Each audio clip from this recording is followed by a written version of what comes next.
Studio is the California Congressman Adam Schiff. He is the top Democrat on the House Intelligence Community. Nice to see you, Congressman. Thank you so much. The former senior CIA, former senior CIA official who ran Russian operations until retiring last year, told the New York Times this morning, "These sanctions are pretty weak. Quote, it's perhaps more symbolic." Do you agree? I don't think they're weak, but I don't think they're ultimately going to be enough. And I'd like to see Congress step up and impose broader sanctions.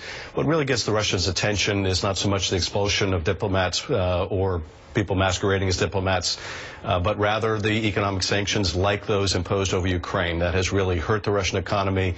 That's the only thing that puts Putin in jeopardy, and that's the only thing Putin cares about. So I'd like to see us go further. I look at this as a first step, and I also think the clandestine steps that the administration may take may be even more significant. What would have had a more stinging impact on Vladimir Putin himself? Obviously, he and his cronies, you and others allege, have been involved in corruption for decades. Right now, what could this administration have done that would have more effectively gotten to his bottom line? What I've been urging for some months is that the administration work with our partners in Europe and impose sanctions along with those other nations that have been the subject of Russian meddling. We're not the only ones to experience this. That would have had a broader impact on the Russian economy than targeting specific individuals. Some of the covert steps we may take also in exposing corruption within the Kremlin. Exposing corruption, the reason that's important, of course, right, is because it could then send a message to the people within Russia, if they have access to that information, of what the people up above are doing. Well, it does that. It tells the Russian people a little bit about their own leadership, but it sends a message that to the degree that they continue hacking American institutions or individuals and release data they think is embarrassing, they could be subject to that as well, and that can have a deterrent impact. But these are some of the steps I think that would be even more powerful than what's happened so far. Were you surprised that Vladimir Putin did not retaliate? You know, at one level I am surprised. At the same time, it was a shrewd move. The Russians hope to get everything they want from Donald Trump merely by flattering the man. And so far, it's been successful. He's talked about weakening NATO, potentially doing away with the Ukraine sanctions, which is what the Russians care about the most. So if they can get what they want just by saying nice things about the man, why risk upsetting the apple cart over a few expulsions? So it's a shrewd thing to do. I think it makes a lot of sense for them.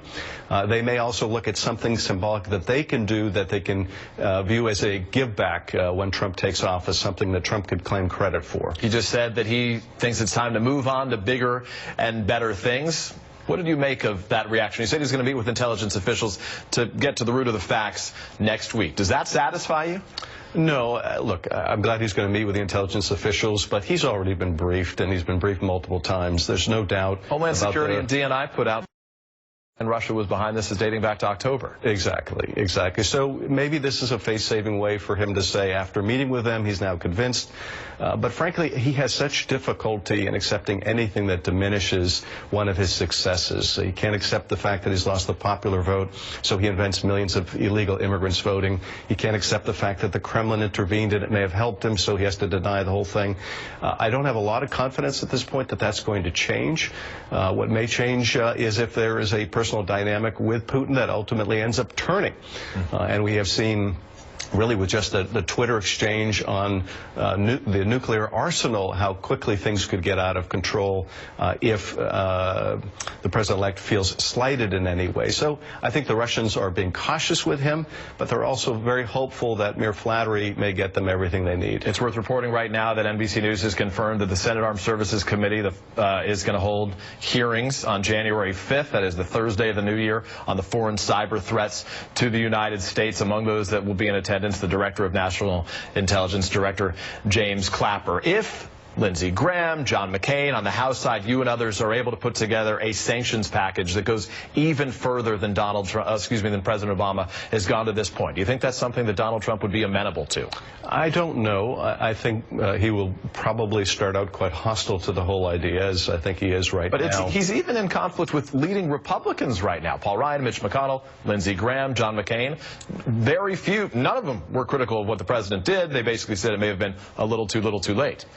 he is in conflict with them. The question is, how much will the Republicans in Congress really stand up to him when he's president?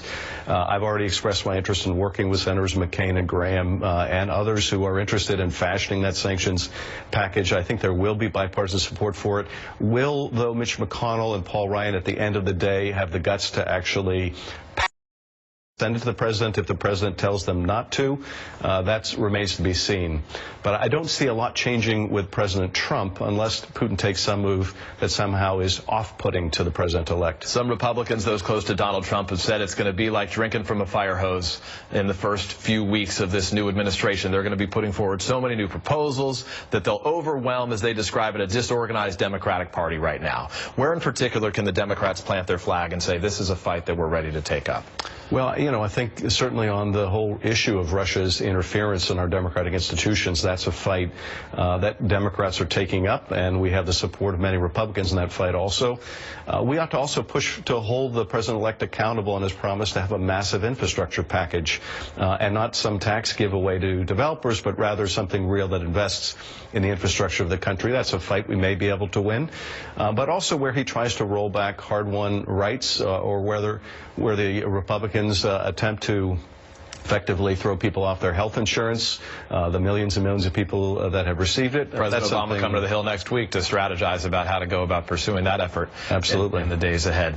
Adam Schiff, nice to see you. Have a good holiday. Thanks, Peter. You too.